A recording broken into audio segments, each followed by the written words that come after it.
Meus irmãos, a paz do Senhor, mais uma quinta-feira nos encontramos com o nosso programa da Palavra ao Coração. Você está bem, meu irmão? Você está bem, minha irmã? Glória a Deus, você está bem? Eu também estou bem, obrigado por perguntar que eu estou bem. Você está bem, Nilson? Ô, glória! Estamos bem, para a glória de Deus, viu?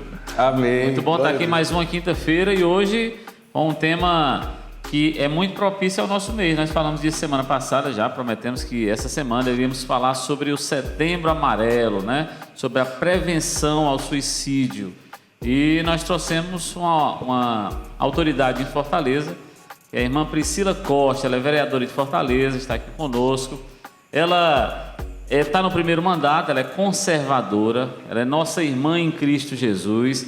Abre aí, rapaz, para a gente poder ver a Priscila aí, ó. Amém. Ela é nossa irmã em Cristo Jesus, é membro da Assembleia de Deus Bela Vista, é jornalista e é militante da causa Provida, contra o aborto, Provida, né? Apaixonada pelo Evangelho de Cristo e também pelo marido, né? Pastor Frota.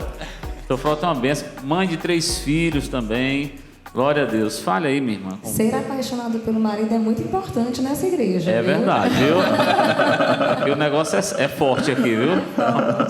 Mas eu estou muito feliz de poder aqui compartilhar desse tema, que é um tema que a igreja tem que realmente ocupar, né? Porque nós estamos falando de alma, nós estamos falando de pessoas desistindo de viver por não enxergar esperança.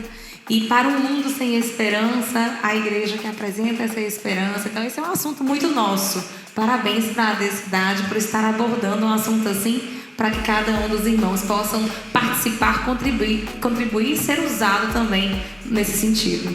Quando eu digo que a Priscila Costa é autoridade no assunto, não é só porque ela é autoridade no sentido de ser vereadora de Fortaleza, mas também porque, os irmãos sabem, eu trabalhei muitos anos na Câmara de Fortaleza, trabalhei 22 anos ali, e estivemos juntos 2 anos, enquanto no começo do seu mandato eu pude fiscalizar, né? Fiscalizar no bom sentido da palavra, de perto, assim, o mandato dos nossos irmãos que são evangélicos e que são detentores de mandato, e eu tenho visto assim a atuação nessa área. Por isso que eu digo que é a autoridade. Você tem a autoridade de Deus para falar nesse assunto, porque você é combativa, e glória a Deus pela sua vida. Que bom, me sinto honrada, então hoje o programa promete. Amém. Deus, vai chamar a vinheta, como Pastor, eu tenho medo de pedir para o pastor chamar a vinheta. Né? Então deixa o filho chamar hoje. Chama aí né? hoje a vinheta. Bora, vinheta!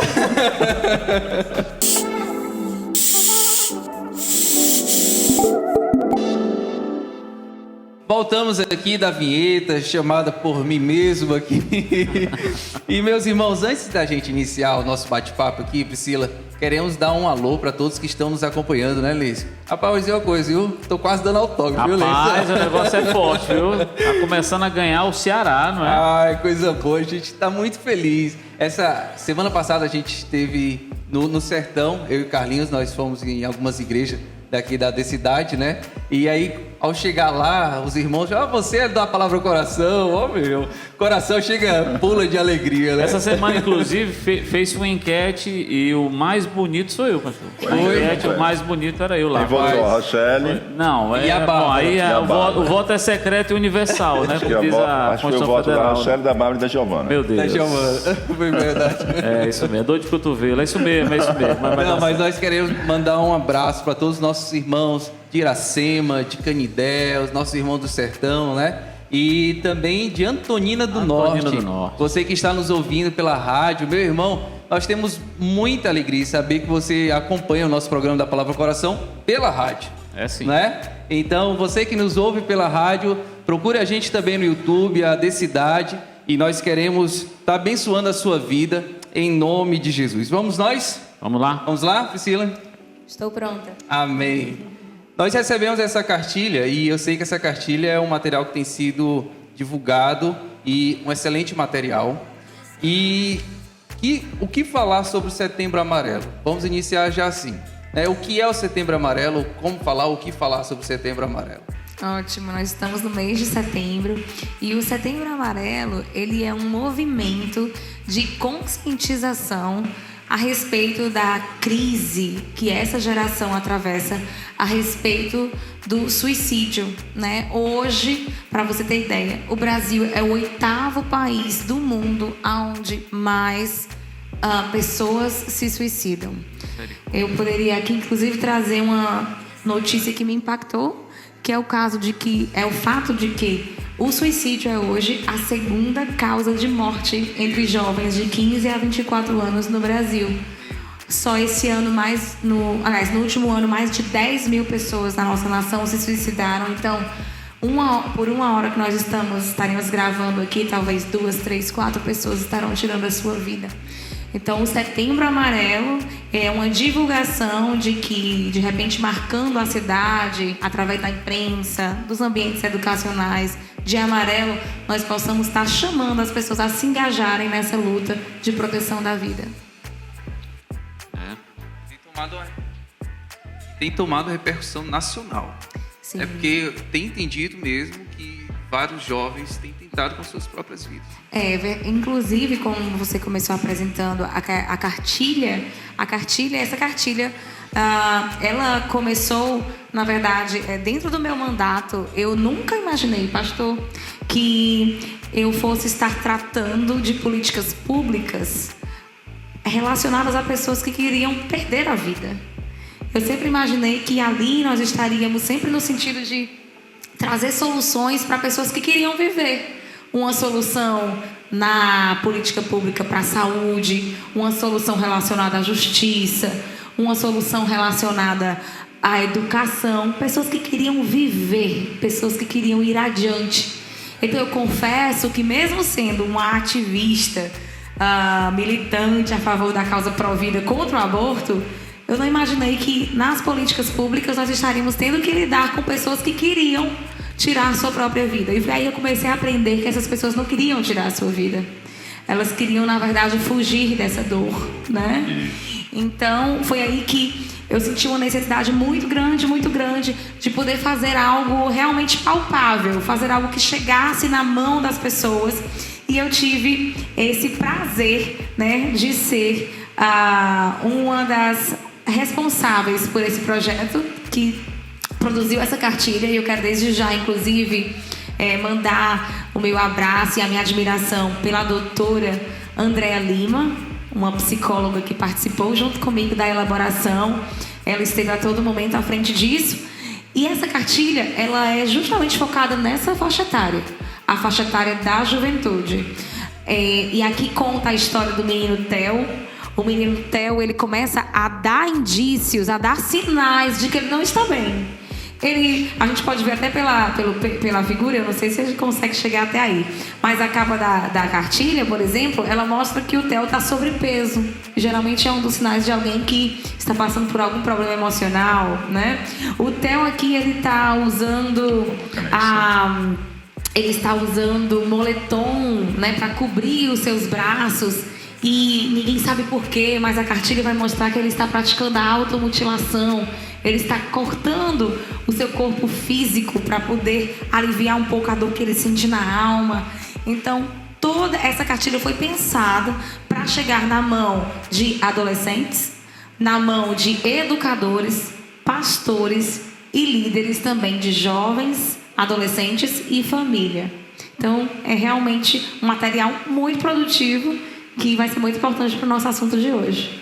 Interessante, eu estava lendo aqui sobre a personalidade do Theo, e na sua personalidade ele trata sobre uma dificuldade familiar, né? Então, assim, tratando nessa questão desse assunto, qual a importância da família nessa questão da depressão e suicídio, né? Engraçado que essa cartilha, essa ideia, ela iniciou com uma experiência que eu tive na minha vida, vamos dizer, profissional, né? Nessa responsabilidade de ser vereadora do município. Um dos meus assessores um dia ligou para mim e disse: vereadora, eu não vou poder trabalhar hoje, amanhã eu vou explicar para a senhora pessoalmente. No outro dia ele chegou e me contou que ele chegou em casa e o filho dele de 8 anos tinha tentado suicídio. 8 anos? 8 anos, e ele tinha passado a madrugada inteira no hospital.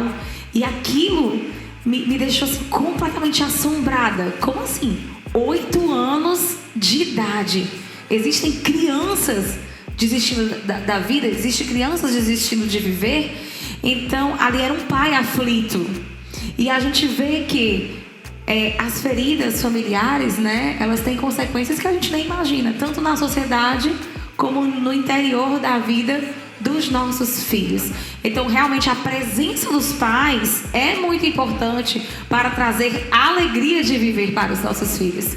E às vezes nós que estamos vivendo esse tempo de modernidade, a gente tem terceirizado a vida dos nossos filhos. A gente acha que a escola tem que fazer ele se sentir capaz.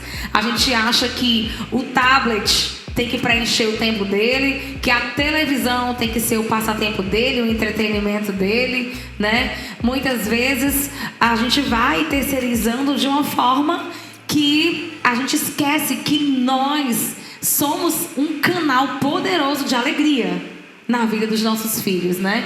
Dizer, como a gente começou aqui falando, né? O amor do pai para com a mãe, por exemplo, quando demonstrado, traz sentido também para a vida do filho. Segurança, né? Segurança.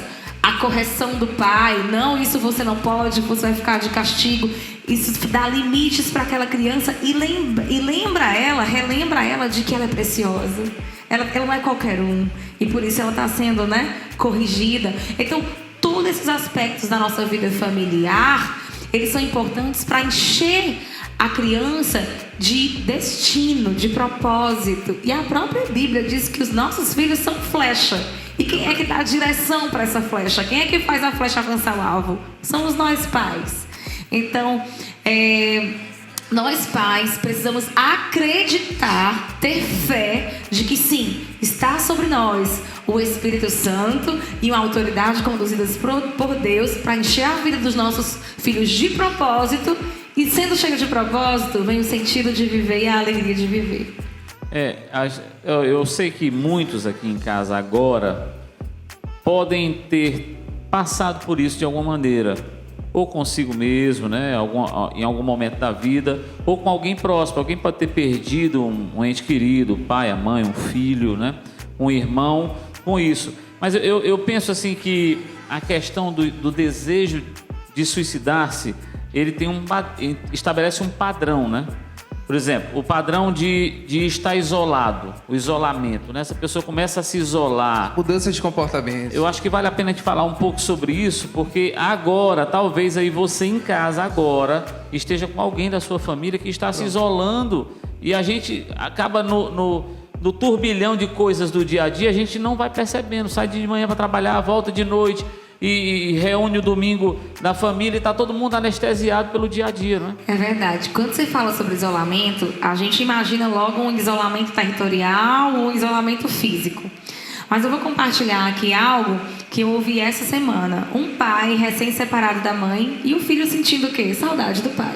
Então, o ápice da alegria dessa criança é quando o pai chega em casa e diz: filho, cheguei, vamos dar uma volta, vamos ficar o final de semana junto com o papai. E ele dizendo que isso era um motivo de muita alegria para o filho dele. Mas que no último mês ele ia buscar o filho e o filho não queria mais ficar com ele. Queria dizer: papai, quero voltar para casa, quero voltar para casa. E ele começou a tentar descobrir o que estava acontecendo. E eu falei: ele está usando brinquedos eletrônicos? E ele disse: eu presenteei ele com um tablet no mês passado. Então a gente começa a isolar os nossos filhos, como você bem falou, mas no universo, muitas vezes, digital. E a gente sabe que o universo digital, ele vai causando essa dependência muitas vezes, porque é até mental, né? Até cerebral, essa dependência que vai desenvolvendo em nós, dificulta também os nossos relacionamentos afetivos. Então, às vezes, o pai, a gente chega cansado, a gente vive uma vida, né, agitada. Quando a gente terceiriza o nosso filho para amizades, ou até de uma forma ingênua, para um jogo ou algum outro universo que a gente não participa, a gente vai dando legalidade para que esse isolamento vai ficando cada vez mais forte. Então a gente também tem que estar atento quanto a isso, porque isso pode sim tirar a alegria de viver. Eu sempre digo isso, que a pior solidão, inclusive o pastor citou na mensagem terça-feira, né? A pior solidão é aquela que você está cheio de gente ao seu redor, você está só, né? E aí, utilizando ainda a cartilha, você fala que sobre a personalidade do Theo, é abordado, né? E tem uma frase aqui que me chamou muita atenção e eu queria que a gente conversasse sobre isso. Ele diz assim, ó: no período esse compreendido entre 12 e 22 anos, uma fase de busca de identidade, onde surgem novos comportamentos. E aí a pergunta é, pastor, Priscila, Neison, né? Como um pai ou como uma autoridade dentro de casa, às vezes não tem um pai, mora com um familiar, mas como uma autoridade dentro de casa, como ser sensível a essas mudanças de comportamento dos filhos dentro de casa? Eu acho que a primeira coisa é a gente abrir o olho, né? A gente como família abrir o olho. Por isso que eu estou falando tão direcionadamente a você que está em casa agora, porque você pode estar passando por um problema desse dentro da sua casa e não sabe, né? Eu conheço famílias que perderam filho, perderam um irmão que estava bem próximo, estava na sala de casa, todos conversando, rindo, no momento de refeição, e de repente um deles levanta silenciosamente, vai para o quarto e dá cabo da própria vida. Então isso é algo sério e é caro no sentido de que é muito precioso para Deus, mas é muito barato sob o sentido financeiro, porque nós estamos muito ligados ao dia a dia, como eu falei na pergunta que fiz a Priscila, nós estamos muito ligados no dia a dia, no trabalho, nós queremos a mais-valia o tempo todo, é o que nós vamos ganhar e nós vamos esquecendo da nossa família, a gente passa a não prestar atenção no comportamento. Há uns 3 programas para trás eu falei da praia, né, pastor? Não sei se você percebeu que a minha cor agora está perdendo a cor, que eu não estou mais indo para a praia. Mas dava um tempinho lá, cancelava uma reunião, eu tinha um horário vago, eu pegava a minha família toda, né? O filho muitas vezes estava indo também, a gente ia para a praia. E a gente entrava na água, dentro da piscininha lá da praia, e na piscina não cabe celular, porque senão queima o negócio lá, né? Então a gente deixava os telefones dentro do carro. Achei que dava choque, você botar o pé na água com o celular dá choque, chocando. é um problema sério. E a gente vai conversar, esvaziar o coração. Tá todo mundo tão insatisfeito com o quê? Vamos lá, vamos esvaziar o coração, vamos falar do dia a dia. É algo que não custa nada, sob o ponto de vista financeiro, pecuniário, não custa nada. Então, essa pergunta que você fez é abrir os olhos, tirar os olhos do turbilhão do dia a dia, porque o turbilhão do dia a dia vai funcionar independentemente de você. Se você morrer hoje, nada do que você está fazendo vai deixar de ser feito. Não tenha ilusão de que o seu trabalho, o seu emprego, a sua casa vai mudar muita coisa com a sua morte. Talvez tenha alguma discrepância, mas depois o importante é o bem familiar. São as pessoas que estão ao seu redor. Então, abra os olhos, tenha consciência disso e restabeleça a ligação familiar, que é o mais importante. Chama muita atenção da gente essa questão, né, de atentar para o comportamento do adolescente. E essa questão citada pela Priscila também, de 15 a 24 anos, a segunda causa-morte ser justamente o suicídio. Essa é uma fase de muitas mudanças, muita alteração hormonal, alteração na formação, está tudo em formação ainda, parte cerebral, em maturação. É um momento que há muito questionamento sobre juízo, justiça, o que é certo, busca de sentido, né, que é onde entra a questão da importância da família na questão do propósito, porque a ausência de uma causa maior que transcende a nós faz com que essa vida realmente perca o valor e perca o sentido. A gente precisa ter isso e a gente precisa transferir isso para a geração nova. E aí entra a questão de toda essa alteração comportamental durante essa fase, a alteração também das relações sociais. Você já saiu da parte do momento da infância, né? Está mais ainda sobre os cuidados dos pais ou então dos babás terceirizados, né? Digitais, seja lá o que for. E aí começa o outro tipo de interação, em que muitas vezes os pais não conseguem distinguir se aquelas mudanças de comportamento são próprias da idade ou se aquela mudança de comportamento diz respeito a questões interiores que não estão resolvidas e que ele não está conseguindo compartilhar com outros as suas emoções e seus sentimentos. Então, há uma dificuldade muitas vezes de conseguir distinguir essa mudança de comportamento que está acontecendo no meu filho, na minha filha, né? Considerando essa faixa de maior incidência de suicídio. Essa mudança de comportamento é própria da idade ou essa mudança de comportamento é diferenciada, que exige um cuidado? E aí entra muito, acredito, a questão do isolamento citado pelo Neilson e pela Priscila, que realmente essa questão do isolamento a gente tem dificuldade, porque o adolescente ele gosta de ir para o quarto, se trancar e não ter contato com ninguém. E quando eu vou saber que esse isolamento está sendo porque ele está com ideações suicidas, ou na verdade é um isolamento de que ele quer uma privacidade ali no que ele está querendo estudar, ver no relacionamento dos seus amigos. Como que eu vou saber fazer essa diferenciação, Priscila? Eu ainda não tenho filhos adolescentes. Oh, Jesus, eu passei dessa fase, Senhor, obrigado. Mas eu acredito que é a amizade, né? A gente não perder, assim, a amizade com os nossos filhos. Eu acredito que a gente fica meio cego e com dificuldade de identificar as fases dos nossos filhos quando a gente negligencia um período e às vezes o outro fica difícil de recuperar. Não consegue mais alcançar. Isso, né? então às vezes são coisas pequenas, mas que você possa fazer todos os dias, né? Deixar o filho na escola e buscar e conversar, comer à mesa, almoçar na mesa, né? Estar ali, não estar, em vez de estar ao celular, conversar com o filho sobre algo que você sabe que ele gosta. Então, coisas pequenas do dia a dia, mas que você não perca um intervalo, né? Como se fosse um abismo que quando você chega do outro lado percebeu que tem algo errado e não consegue mais recuperar. Porque essa fase é uma fase de mudanças tão intensas que às vezes esse período que você vacilou, ali houve uma brecha, né, para acontecer algo que a gente possa julgar grave. Isso.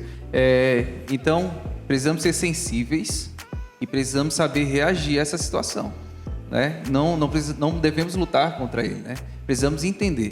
Eles estão numa situação que não conseguem entender o que está acontecendo e nós precisamos dar essa direção para todos eles, né? E quando você falou a questão da escola, eu nunca me esqueci, teve um pastor em um treinamento que ele falou uma coisa que eu achei muito interessante. Ao invés de você, quando for buscar o seu filho na escola, você perguntar como foi o seu dia na escola, por que você não abordar um assunto que é de interesse dele do que aconteceu na escola? E iniciar ali uma conversa sobre algo que aconteceu na escola, né? Você entra no carro, como foi o seu dia na escola? Não, ele gosta de jogar basquete na escola? E aí, como foi o jogo de basquete hoje, né? Vocês ganharam, vocês perderam, você acertou alguma cesta, você errou cesta. Então, entrar mais profundo em um assunto que eles queriam que a gente entrasse, né? E abordar. E também saber respeitar alguns limites dos nossos filhos, né? Tem algumas coisas que a gente tem que assumir o nosso papel de pai mesmo e ter autoridade, assumir a autoridade dentro de casa, né? Os filhos, enquanto são menores, eles estão sob sua responsabilidade, você responde por eles. Então, se você responde por eles, você pode sim adentrar em questões mais particulares dos filhos. A gente, às vezes, tem querido defender uma privacidade do filho que vai além da privacidade que ele pode ter, porque nós somos responsáveis legalmente pelos nossos filhos. Então, nós podemos sim adentrar. Não para vasculhar, mas pelo amor, pelo cuidado, né? Então, quer dizer que eu posso saber a senha do celular dos meus filhos, né? Não, do meu filho, eu tenho um testemunho nessa área aí. Conte aí um caos do Levi. Eu vou contar um caos. O Levi, meu filho, já tem 20 anos, é um homem já, né? Eu já converso com ele, sou amigo dele e tal. Mas na época da adolescência, quando entrou naquela janelinha, 14, 17, que é a janela do olho do furacão ali, quando ele entrou naquela janelinha lá, e aí ficou meu quarto e tal, né? Aí eu falei, meu quarto, né? Tá bom, fui lá, arranquei a porta do quarto. Tá bom, eu li num livro um educador que fez isso. Arranquei a porta do quarto, aí, bom, vamos ver se responde. Se respondeu, bota a porta de novo. E aí, passou alguns meses, eu coloquei a porta. Mas na frente ele me deu trabalho de novo, eu arranquei a porta de novo. Tirei a porta do quarto. Perdeu. O quarto eu dou, mas conforto é privilégio. Privilégio eu só dou se realmente ele responder. Então, isso, de certa forma, na nossa casa é tudo junto e misturado, feito pão amanteigado, viu, pastor? Então não tem esse negócio, essa privacidade, eu acho que ela tem que ter um certo limite em algumas coisas. Mas você falou, senha do celular e tal. Meus filhos, na época de escola, eles tinham tempo para usar aparelhos, computador, e era tempo mesmo. Eu descobri um programinha no computador que ele liberava lá, de segunda a sexta liberava 1 hora por Aquele semana. programa de Lan House, era? Não, é muito mais fácil até, tem no programa lá. E aí eles ficavam 1 hora por dia, só tinham aquela hora, e eu dizia o que eles iam acessar. Filme, só assistia filme depois que a gente assistia. Então, assim, ou a gente faz isso, ou depois vai dizer, rapaz, eu podia ter feito diferente. Eu fiz diferente, que era para depois não me lamentar do que eu poderia ter feito, né? Vamos para a próxima? Bora.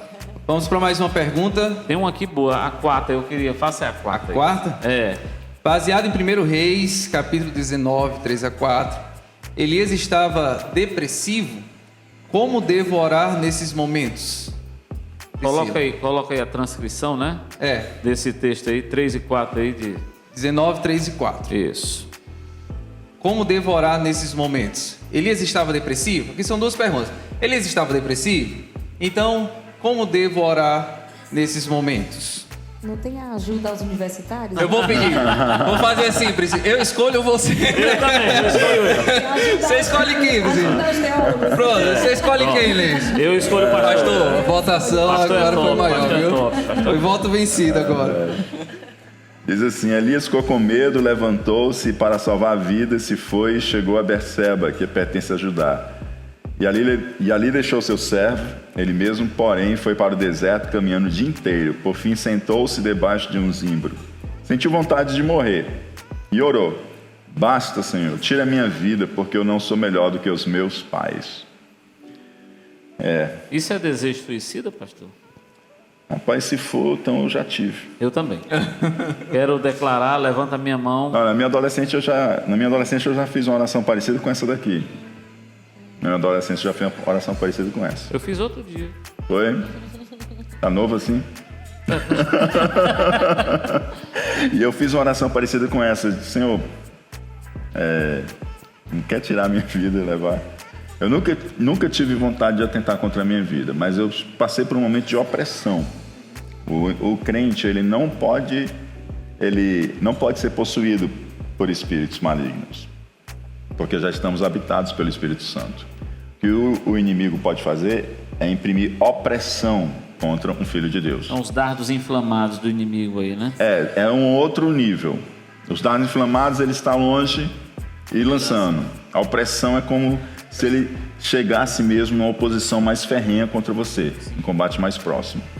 E aquele foi um período difícil na minha vida, né? Mas Deus foi gracioso comigo, venci e passei. Não cheguei a ter depressão, como Elias aqui também não teve depressão, né? E aí, não é que o crente não pode ter depressão, porque a gente já teve, inclusive, um programa aqui falando só sobre depressão. Mas o Dr. Ítalo, ele fez uma exposição sobre a vida de Elias, nesse caso, e ele mostrou claramente que Elias teve sintomas de depressão, mas o quadro clínico dele não é de uma pessoa com depressão, segundo o relato bíblico que a gente pode apurar, né? Ele estava realmente com sintomas depressivos e perdeu ali a vontade de viver. Eu tenho um outro colega, pastor Zé Bernardo, que ele diz que o grande problema aqui de Elias foi a sua síndrome messiânica. Ele chamou tanto para si que ele se esgotou. Ele foi além do que Deus, inclusive, tinha pedido a ele, né? Que ele se esgotou. E a questão da oração nessa situação é a sinceridade com Deus mesmo. Não adianta Elias orar outra coisa aqui. Ele tem que ser sincero com Deus. A questão é a gente abrir o coração e ser sincero. Ninguém engana Deus. Eu não posso dizer que estou assim, Senhor, eu estou cheio de vontade para viver se eu estou querendo a morte.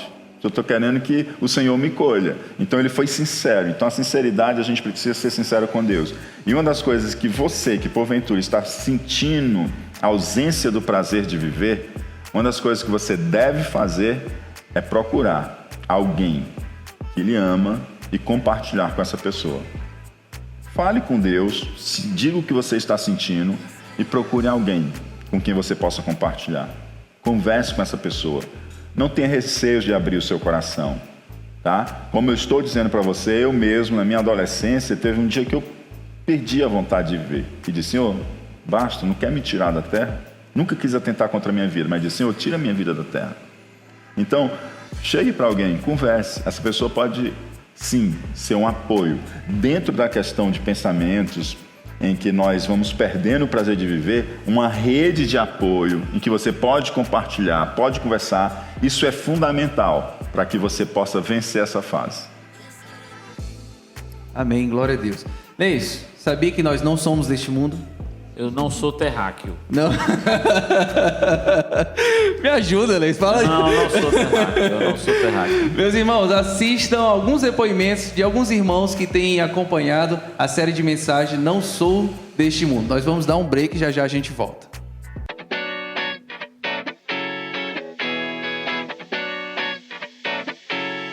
Falar um pouco sobre a série que a gente tem tido do culto de doutrina, que é Não Sou Deste Mundo, Verdades Bíblicas para as Mentiras deste Século. Nós temos que seguir a palavra de Deus, no qual ele fala que nós somos diferentes desse mundo, que a nossa pátria não é aqui, nós somos cidadãos celestiais. E está sendo muito bom para esclarecer muitas questões quanto à feminilidade cristã, quanto à masculinidade cristã. São assuntos extremamente atuais e muito necessários para que os filhos de Deus estejam esclarecidos.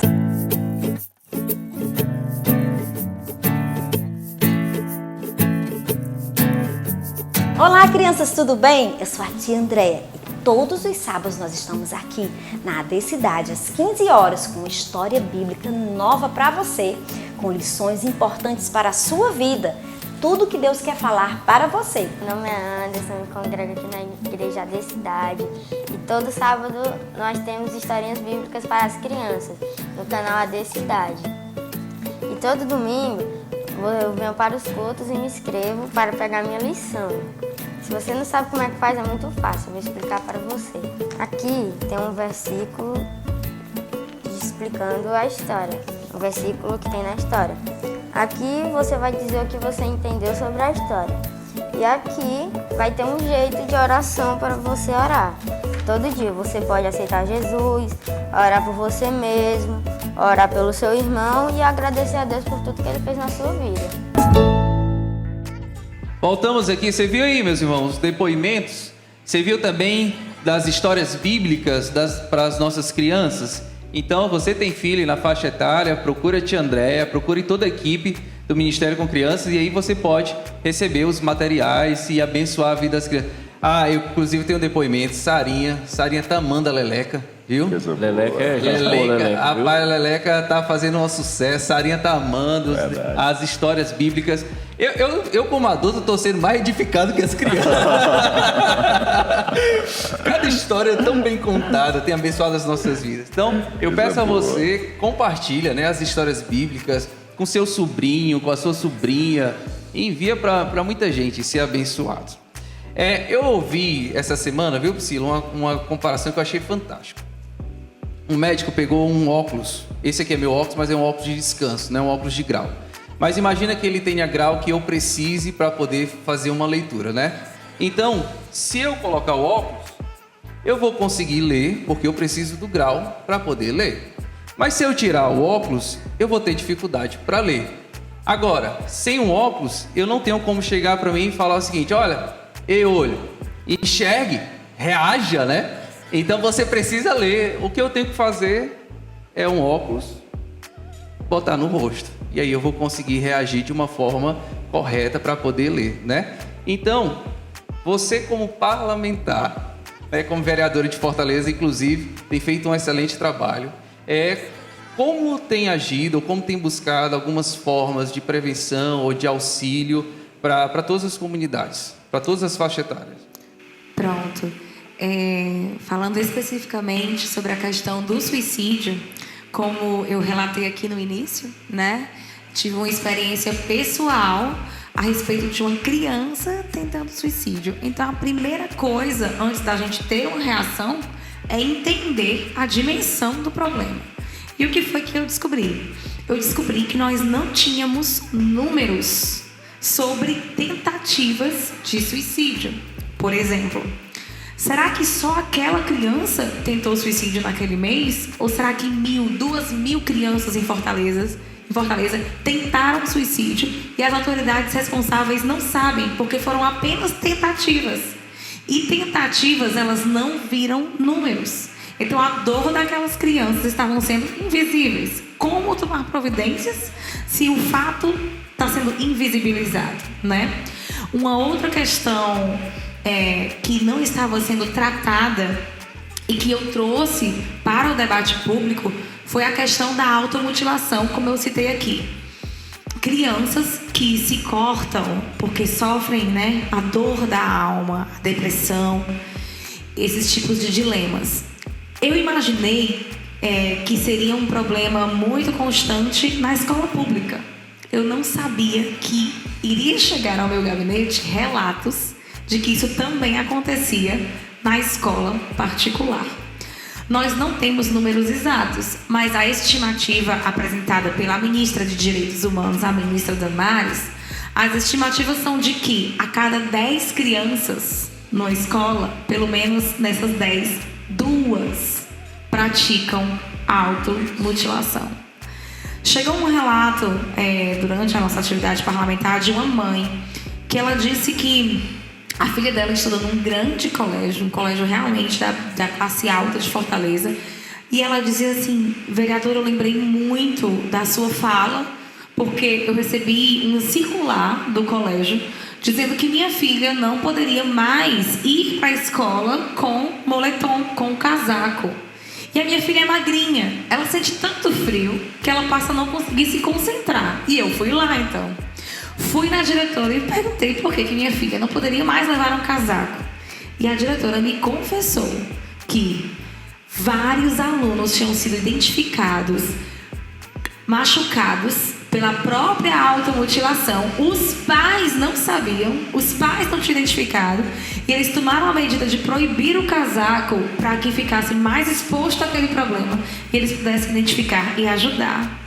Então, entendendo toda a problemática, até da falta de compreensão a respeito da dimensão dessa questão, principalmente na nossa cidade, eu apresentei uma ideia dentro do projeto de lei, uma ideia que tem ganhado força, na verdade, em todo o Brasil, que é a ideia de que nós tornemos compulsória, ou seja, obrigatória, a notificação da tentativa de suicídio. Alguém tentou suicídio, isso deve virar número, isso deve ser notificado. Alguém se automutila, alguém está se cortando, isso tem que ser obrigatoriamente notificado pela professora que observou, pela diretora, pelo conselheiro tutelar, a enfermeira, seja quem for. Que aquele sofrimento venha virar números para que nós possamos ganhar força na nossa luta e na nossa tentativa de exigir do poder público medidas possíveis para aliviar essa dor. Então, essa foi uma atividade, um projeto que eu apresentei, a notificação compulsória, a tentativa de suicídio e da automutilação, para que ela vire número e assim a gente possa ter força nesse sentido. E essa ideia foi muito gratificante apresentar aqui na Câmara de Fortaleza, porque quando o presidente Bolsonaro foi eleito, ele apresentou no seu primeiro ano de mandato, através do ministro Osmar Terra, um programa nacional de proteção da vida. E ele incluiu nesse programa nacional a ideia aqui também apresentada por nós em Fortaleza. Então essa foi uma das reações que estava ao meu alcance e que eu me sinto muito feliz de ter tomado. Uau, parabéns. Legal, muito legal mesmo. Eu já ouvi falar que quanto a essa situação você não tem que pensar, você tem que reagir, né? Verdade. Você tem que reagir, não pode dar tempo não, né? E nem espaço, né? O Guilherme Shelby, né? Você também conhece o Guilherme. Ele é procurador federal. Sim. Né? Ele diz que a gente não tem o direito de não se meter. Quando a gente vê qualquer pessoa maltratando uma criança, ou a criança fazendo algo contra si mesmo, nós não podemos ficar silentes. Nós temos que ir lá, gritar, chamar a autoridade policial, seja o que for, porque o silêncio né? Mata. O silêncio realmente mata. Ok, vamos para mais uma pergunta. Como discernir se uma ideação suicida é causada por demônios? Eu vou rogar aos universitários. Meu Deus. Teológico, né? E agora, pastor? E aí, pastor? Que pergunta, né? Fala e não te A cales. Bíblia fala de um dom espiritual, que é uma capacidade sobrenatural para discernir, que é o dom do discernimento. O dom do discernimento é aquele que faz com que alguém capacitado de forma sobrenatural pelo Espírito Santo consegue distinguir o que é humano, o que é divino e o que é demoníaco.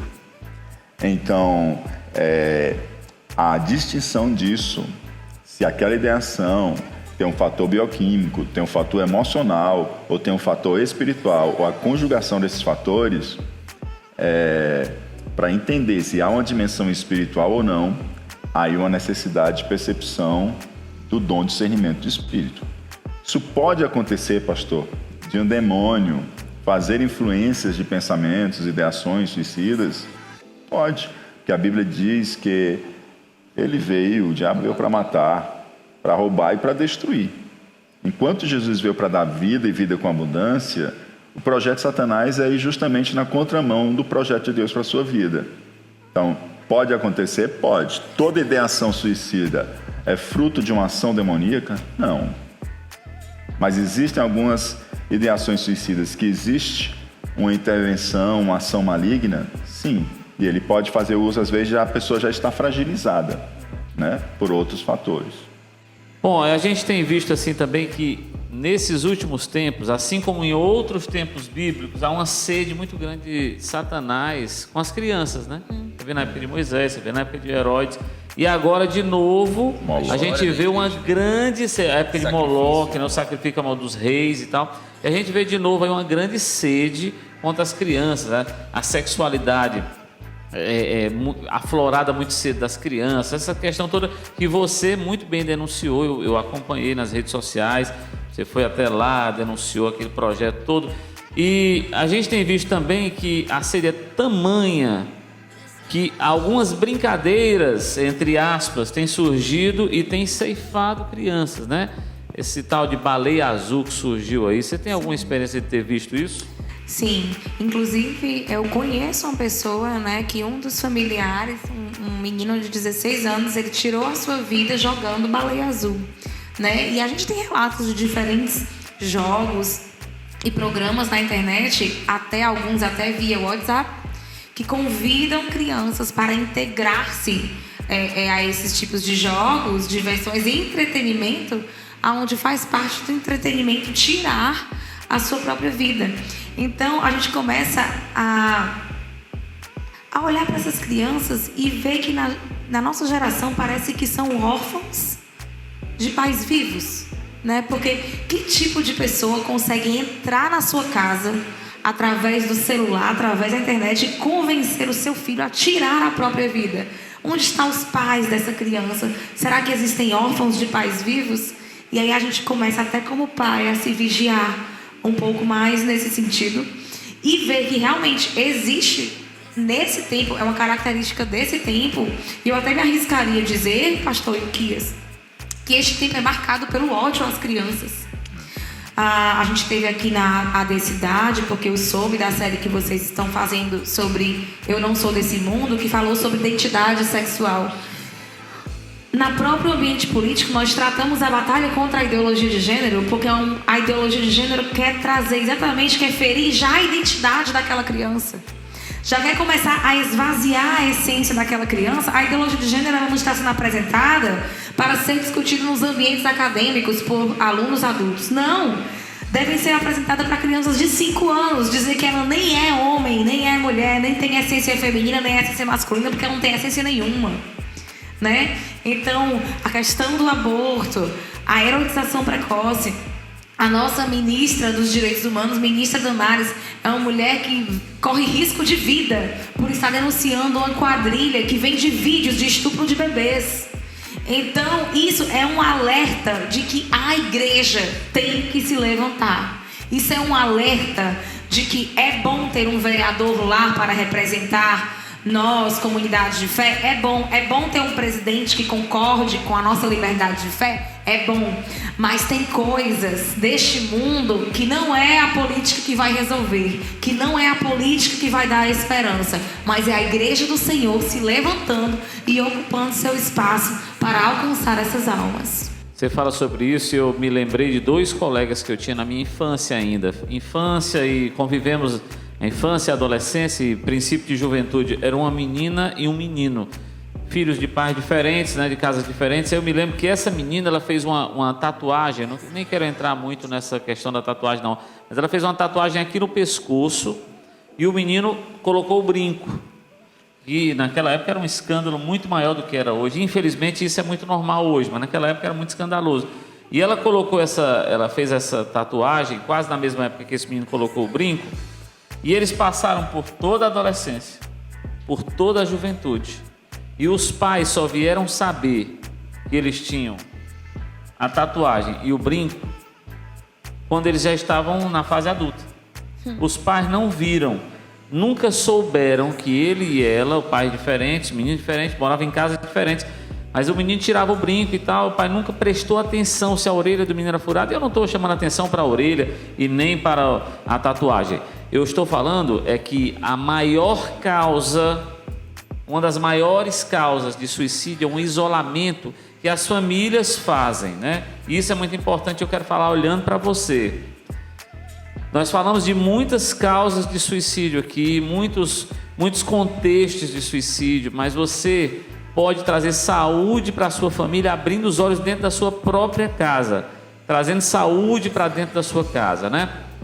Eu sei que se você mora só, talvez você esteja se perguntando, poxa, mas eu não tenho família, por que você está falando assim? Pois então você tem que procurar uma rede de amigos, né? Na igreja, uma rede de pessoas que possa lhe dar sustentação e relacionamento. Mas o principal é o seu relacionamento com Deus. Isso é o que vai mudar toda a história, é o seu relacionamento com Deus. Então, se você passou por todo esse programa e talvez estivesse dizendo aí, poxa, o que eu vou fazer agora? Agora, o que você pode fazer de efetivo é um relacionamento mais profundo com Deus e se relacionar com quem está perto de você e buscar relacionamentos saudáveis para coibir tudo isso aí que tem assolado a nossa nação. Isso mesmo. Sila, além do que o Neis falou a respeito do papel da igreja, e a igreja sempre está aqui posicionada, né, e de braços abertos, de portas abertas para receber e ajudar, há outras formas há outros centros para poder ajudar, onde buscar apoio? Sim, a nossa cidade, ela dispõe de centros de atenção psicossocial, que são os CAPs. Inclusive, há 2 anos eu tenho uma luta para que os CAPs tenham também o 3º turno, que é o atendimento pela madrugada. Porque a gente sabe que a grande maioria das crises, né, de quem passa por depressão e ideação suicida, acontece durante a madrugada. Então, a gente tem lutado por isso, ainda não conquistamos, né? Mas hoje, você que precisa de ajuda, você pode procurar um centro de atenção psicossocial. A nossa cidade também dispõe do hospital mental e também de hospital universitário, que tem atendimento para essas questões. E o principal e mais fácil e acessível a todos, o Disque CVV, que é o 188. Quando você disca 188, você pode receber instruções de como ajudar alguém ou de como ser ajudado. Mesmo. Dá para pensar muito não, tem que reagir. Tem que reagir à situação. Muito obrigado, Sila. Nós encerramos nosso programa de hoje. Estamos muito felizes mesmo de ter você aqui com a gente, né? Excelente programa, né? Muito bom mesmo. Eu aprendi muita coisa, né?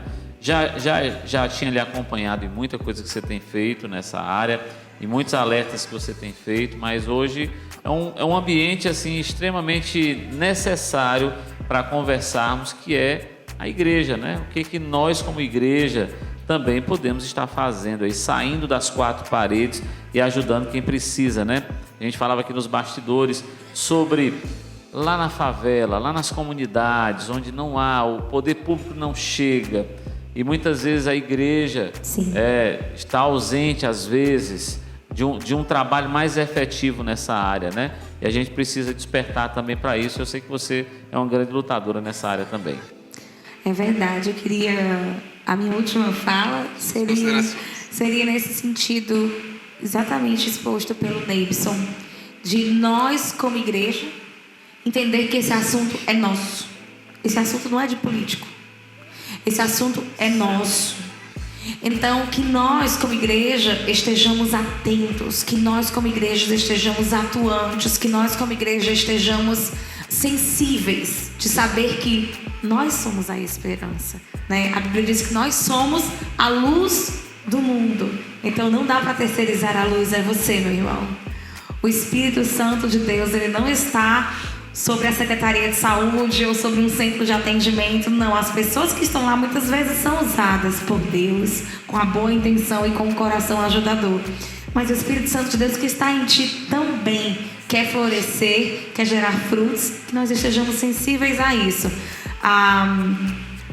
Existem dados que mostram que 90% dos casos de suicídio poderiam ter sido evitados por alguém que simplesmente percebeu e reagiu. Quando a gente começa a viver uma epidemia de suicídio, vamos dizer assim, é talvez porque nós fracassamos como sociedade, incapazes de enxergar a dor e a angústia de quem está do nosso lado. Que nós, como igreja, possamos transformar essa sociedade, transformando a sociedade em pessoas sensíveis, atuantes e geradoras de vida. Maravilha. Obrigado, Priscila. Muito bom ter você aqui com a gente. Deus nos deu outras oportunidades de trabalharmos outros temas aqui. Que bom, eu agradeço a oportunidade e parabenizo mais uma vez a Decidade por essa iniciativa maravilhosa. Foi muito bom estar aqui. Glória a Deus. Em próximo programa, né? Desculpa, pastor. No próximo programa a gente aborda sobre fé, né? A gente recebeu várias perguntas sobre o tema de fé. Então, no próximo programa nós iremos falar sobre fé. Pastor, maravilha. Eu cortei o seu disciplina, não. Tá tudo certo. Vou caminhar aí. Pode falar. Você que tem vivido um tempo de dor e acha que a saída desse tempo de dor é calar a própria vida, eu quero te dizer que há alguém que sofreu muito mais que você, que conhece muito a dor e que se importa com a sua angústia e a sua dor. No Antigo Testamento, quando o povo de Israel clamou por uma dor, uma angústia muito grande, Deus ouviu o clamor e desceu para livrá-lo, levantando um libertador. No Novo Testamento, Deus mesmo se fez um de nós e veio até aqui. Viveu entre nós e não há ser humano algum que sofreu dor tão terríveis como a dor que ele levou sobre si. E tudo isso ele fez por amar você. Você é amado de Deus. E Deus tem uma solução de vida para você. Porque os pensamentos de Deus a seu respeito não são pensamentos de morte, mas pensamentos de vida. Deus tem plano, e plano muito grande e superior do que aquilo que você imagina para você mesmo. Deus o ama e tem pensamentos de vida para você.